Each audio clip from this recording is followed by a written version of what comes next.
السلام عليكم ورحمة الله وبركاته.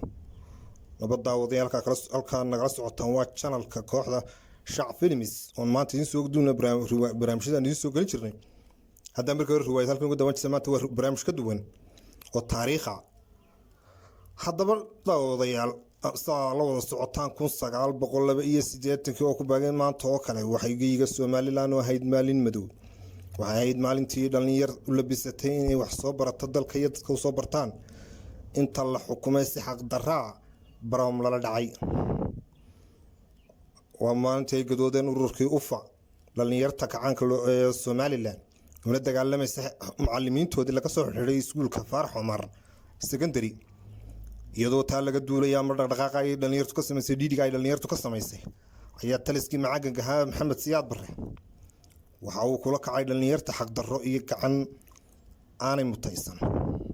waa maalintii ay dunida ka dhacday hooyo danyar ah oo ilmaheedii intay u saliidaysay una feedhay buugaagtii quraacdiisay iyo buugaagtii tii hooyo orad wixii soo baro saaxatii saacada kadib loo geeyay isagoo oo meyd loona sheegay inaanay ka xumaan kana dhiidhii karin haddii saasi samaysa ay mutaysan doonto waxa isaga ku dhacay wax la mid ah. haddaba sagaal iyo soddon guurida ka soo wareegtay maalintaasi ayaa maanta waxa si weyn looga xusay caasimadda Hargeysa Jamhuuriyadda Somaliland. xaflad weyn oo ay soo qaban qaabisay wasaaradda dhalinyarta iyo ciyaaraha Jamhuuriyadda Somaliland iyo ururkii ufa ayaa waxay ku soo bandhigeen taalada dhagax tuurka oo ah halkan idin muuqata.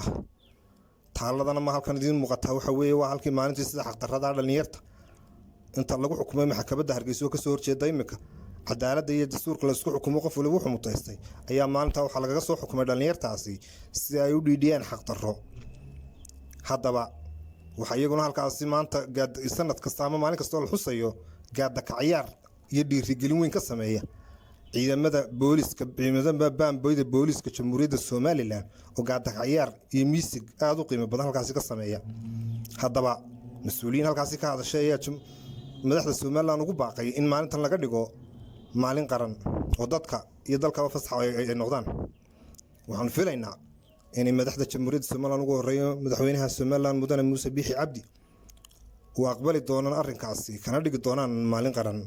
haddaba wacdarihii iyo qaabku u dhacay daawasho wanaagsan kala socotaana waa YouTube-ka kooxda Shacab Films.